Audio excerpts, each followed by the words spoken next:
तुम्हारा करें भाव माला ले नित पुकारा करे। क्या मिला है कथ हम नहीं जानते, क्या मिला है कथ हम नहीं जानते। बढ़ चले हैं चरण रज कृपा पद पदम, बढ़ चले हैं चरण रज कृपा पद पदम। स्वागतम स्वागतम स्वागतम स्वागतम स्वागतम स्वागतम स्वागतम स्वागतम। नाथ अर्जी है गुण क्षमा कीजिए, नाथ अर्जी है गुण क्षमा कीजिए। हे दया सिंधु समर्थ दया कीजिए, हे दया सिंधु समर्थ दया कीजिए। ऐसे वरद हस्त की छत्र छाया तले, वरद हस्त की छत्र छाया तले। याद तेरी रहे हो खुशी हो या गम, याद तेरी रहे हो खुशी हो या गम। याद तेरी रहे हो खुशी हो या गम, याद तेरी रहे हो खुशी हो गम।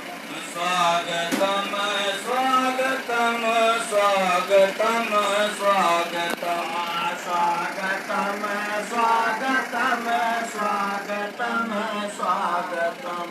पाक दर्शन तुम्हारा हुए धन्य हम, पाक दर्शन तुम्हारा हुए धन्य हम। स्वागतम स्वागतम स्वागतम स्वागतम स्वागतम स्वागतम स्वागतम स्वागतम। जय गुरुदेव।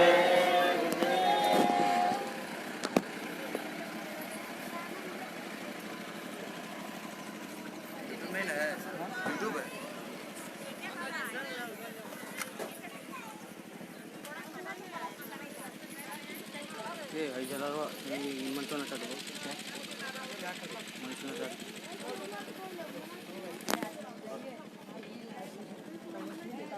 नचाना है, नचाने नहीं चाहिए। कुंभ लगाओ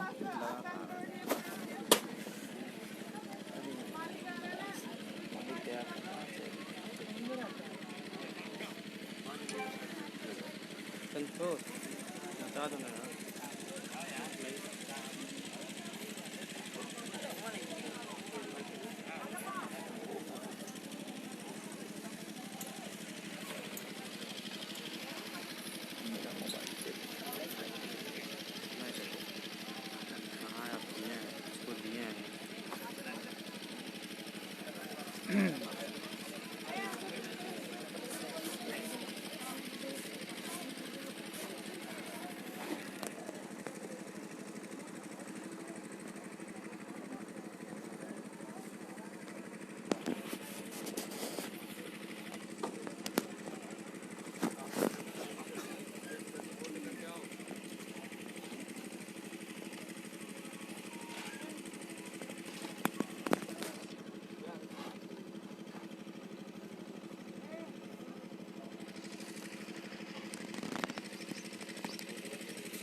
रहे हैं मोबाइल दाने, ठीक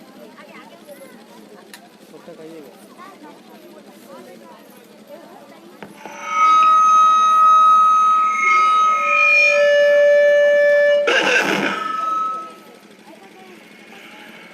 चलो चलो जल्दी चलो, दौड़ के और सत्संग का समय हो गया। सब लोग सामने आके बैठो, एक एक वचन वाणी को बड़ी सावधानी के साथ सुनो।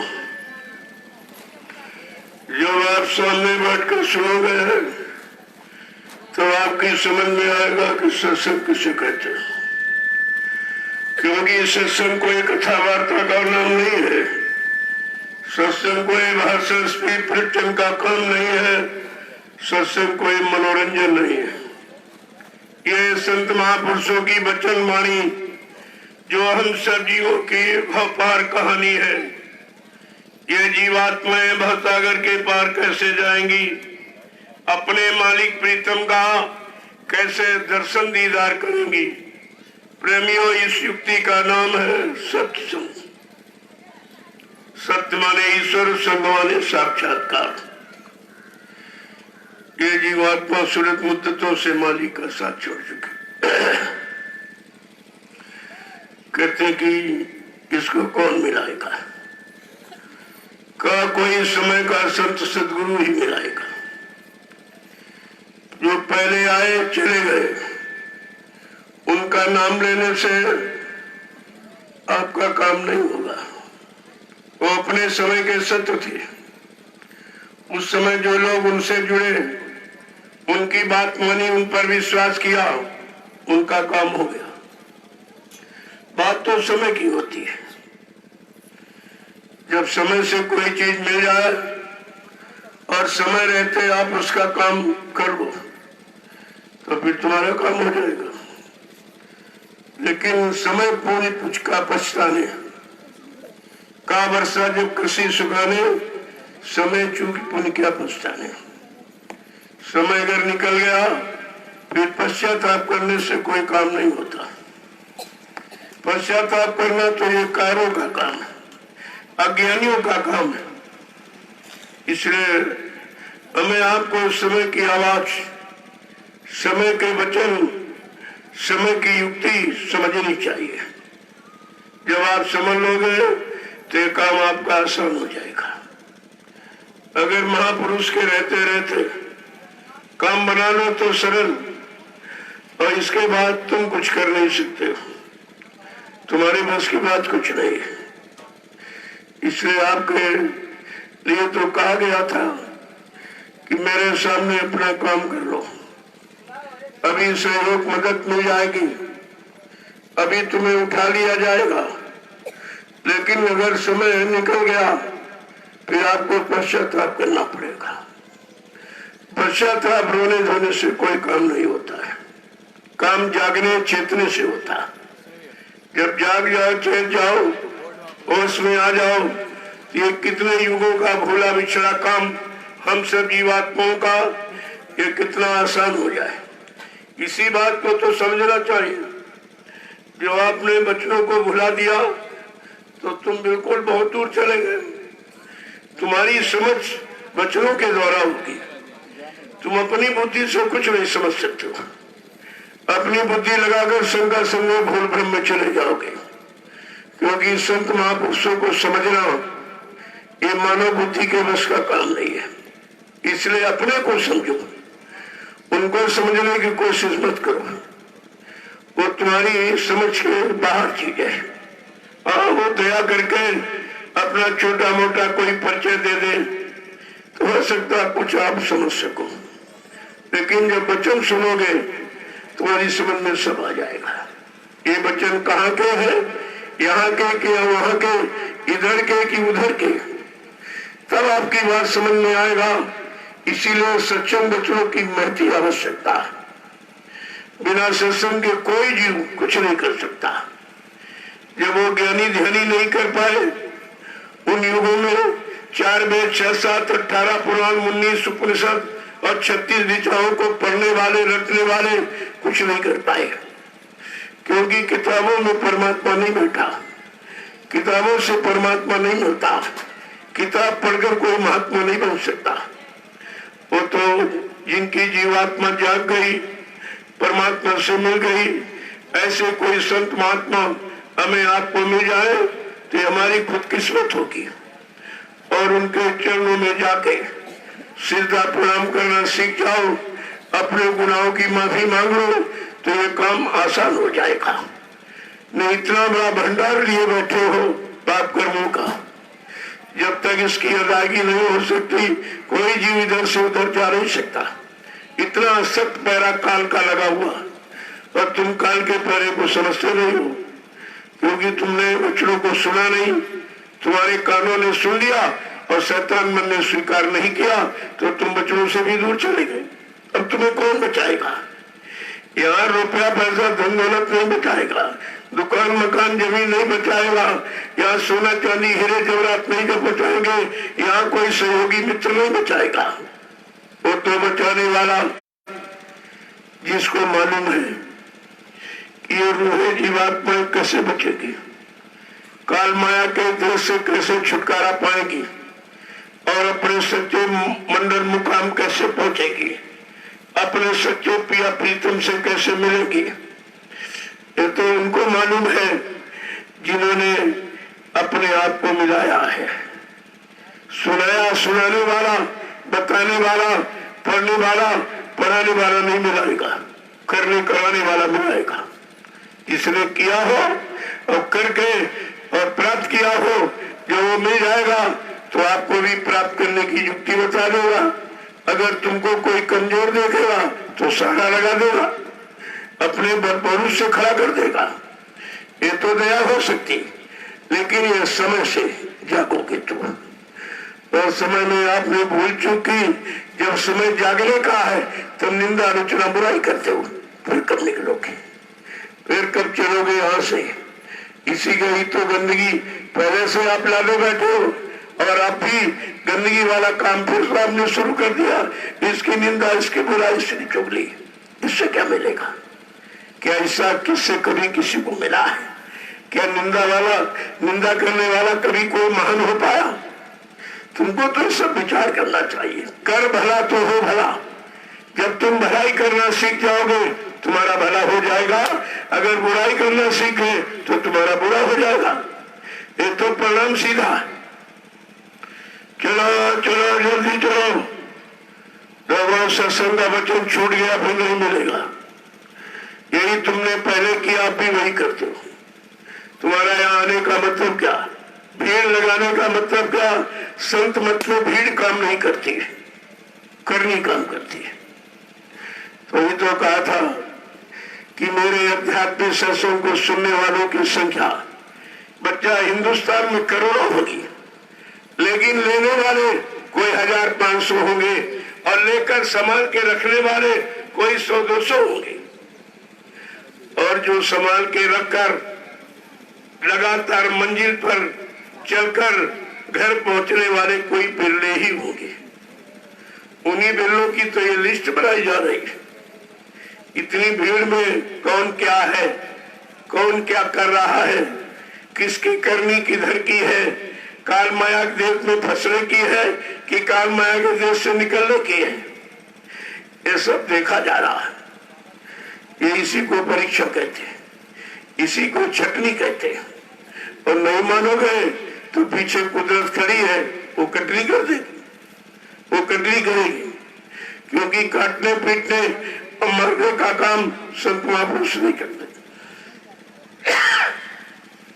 जो दयाल देश से आया है वो दया का ही काम करता, उसके यहाँ बेरहमी का कोई काम नहीं, अपमान करने का कोई काम नहीं, निंदा आलोचना बुराई करने का कोई काम नहीं। उनका सीधा निशाना है कि अपने घर पहुंचे, और तुम्हारा निशाना है निंदा बुराई करके इसी काल के देश में रह जाओगे, फिर आप निकल नहीं सकते। जय गुरुदेव, जय गुरुदेव, जय गुरुदेव, जय गुरुदेव, जय गुरुदेव, जय गुरुदेव, जय गुरुदेव। किसका? प्रभु का। ये गुरुदेव नाम किसका? प्रभु का। ये गुरुदेव नाम किसका? प्रभु का। प्रभु का प्यारा नाम। जय गुरुदेव। समृद्ध दाता दयालु पूज्य स्वामी जी महाराज आज के इस प्रातःकालीन नवशरण की तपोभूमि पर लघु सत्संग में सम्मिलित होने वाले देश के कोने कोने से आए सभी सत्संगी प्रेमी जनों, ये धर्म का स्थान है, प्राचीनतम आज नहीं है, लेकिन कर्म का स्थान नहीं बन पाया है। धर्म माने व्यवस्था के लिए, अपनी निजी व्यवस्था के लिए राजपाट मिल जाए, धन दौलत मिल जाए, मान सम्मान मिल जाए, पद पत्नी बाल बच्चे मिल जाए, कैसी ईर्ति हो जाए। देखिए, इसके लिए तो लोगों ने तपस्या किया है। क्यों? तब से राज और राज से नरका, इसमें नहीं कुछ फर्क है। तपस्या करोगे राजा बन जाओगे, राजभोग करोगे नरकों में चले जाओगे। क्योंकि 4 खान 84 लाख योनियां जिसमें शरीर उसने इसीलिए बनाए ही है। इन्हीं में आपको आपकी करने के अनुसार डाल देगा और बार बार कर्म करते रहोगे, आते रहोगे, जाते रहोगे, जन्मते रहोगे, मरते रहोगे, लेकिन काम कभी नहीं होगा, यानी छुटकारा नहीं मिलेगा।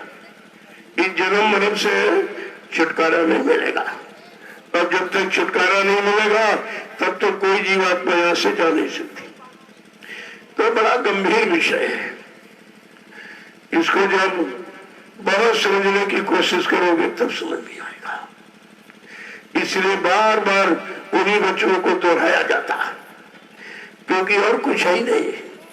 जो चीज असली है उसको बार बार क्यों कहा जा रहा कि आप इस असलियत को समझ लो और लग जाओ तो तुम्हारा काम बन जाए।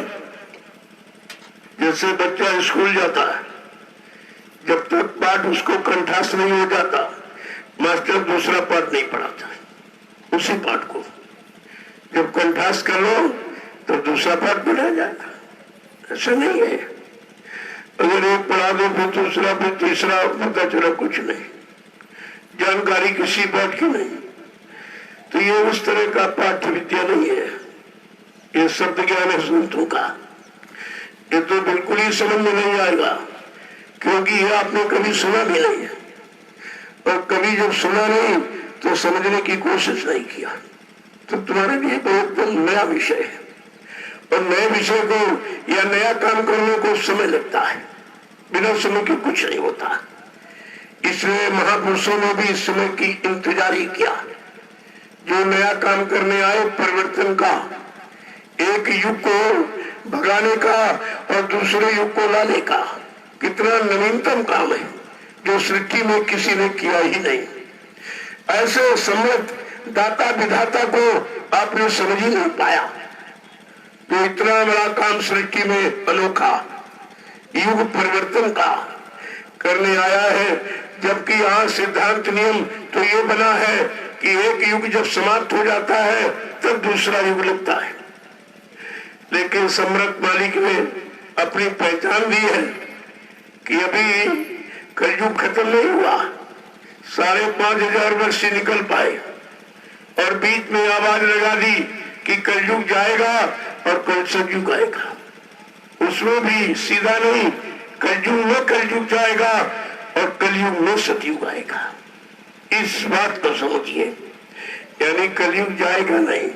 जैसे तुम्हारा घर कोई ले नहीं जाएगा, लेकिन तुम्हारे घर में कोई मेहमान आया है, 2-4-10 दिन रहेगा, चला जाएगा। ठीक इसी तरह से सतयुग मेहमान बनकर कलयुग के घर में आ रहा है, लाया जा रहा है। और वो भी ऐसे नहीं, बाबा जी ने क्या कहा, मैं अपनी तपस्या त्याग के बल पर 1000 वर्ष के लिए सतयुग लाऊंगा और जितनों को नाम दान दिया है ये सारी जीवात्माओं को जगाकर इनके घर पहुंचाऊंगा। अरे सतयुग इसलिए आ रहा क्योंकि सतयुग में ही आप भजन कर सकोगे। जब सत्य समाज होगा सच्चाई होगी चारों तरफ, सत्य कर्म लोग सीख जाएंगे, सच्चा मानवीय भोजन करने लगेंगे, सत्य विचार और सत्य संकल्प ये सब हो जाएगा, तभी तो सत्य का लाभ मिलेगा। तो कलयुग में सीख लो और सतयुग में प्राप्त कर लो।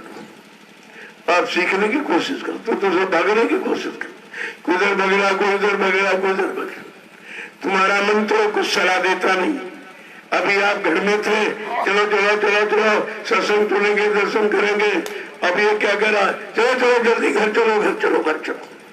न वहां रहने देता न यहाँ रहने देता, न वहां का काम समझने देता न यहाँ का काम समझे। और वहां का काम तो इसलिए समझ में नहीं आ रहा, वो काल माया तुम्हारे पीछे बैठी है, वो समझने नहीं देगी। अगर सब समझ जाएंगे और सब जाग जाएंगे और सब चेत जाएंगे तो सब घर चले जाएंगे, तो उसका तो घर खाली हो जाएगा। फिर हुकूमत राज किस पर करेगा? अरे सबको अपने राज्य की चिंता, बसाने की चिंता होती है, उजाड़ने की चिंता नहीं होती। लेकिन सतगुरुदेव तो काल का देव उजाड़ने आए, उजाड़ने वालों से वो कैसे प्रेम करेगा? वो नफरत करेगा और तरह तरह की अटकलें बाधाएं पैदा करेगा कि किसी तरह से इनका ये काम न होने पाए और जीवात्माएं हमारे कर्म के विधान से निकल न पाए, नहीं मेरा देश खाली हो जाएगा। अब आप देखिए कितनी बड़ी चिंता काल को है, कितना बड़ा डर दयाल से काल को है, घबराया हुआ है और फंसाने का इतना सामान तैयार कर रहा तरह तरह का, जिससे लोग किसी तरह से निकल न पाए। लेकिन आपको मालूम होना चाहिए, जितनी ज्यादा चिंता काल को जीवों को फंसाने की है, उससे करोड़ों गुना ज्यादा चिंता दयाल को अपने जीवों को निकालने की है। आप ये क्यों नहीं समझते हो? और निकालने का काम किसी ने किया नहीं, ये भी अनोखा काम।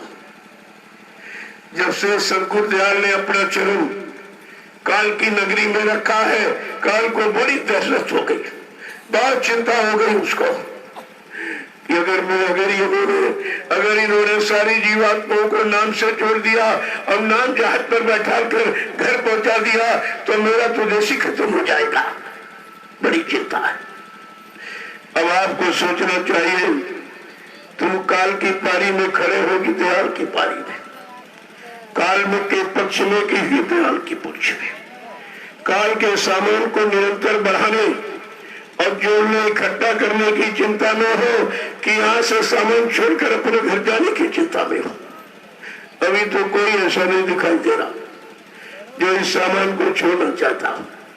तुम दोनों हाथ में पकड़ना चाहते, ऐसा हो नहीं सकता। एक साधे सब सदे, सब साधे सब जाए। केवल एक आधार होना चाहिए, तभी कुछ काम आपका होगा। यहाँ जितने लोग आए हैं अभी तक, तो किसी ने ये नहीं कहा कि हमको परमात्मा चाहिए, कहा हमारा बीमार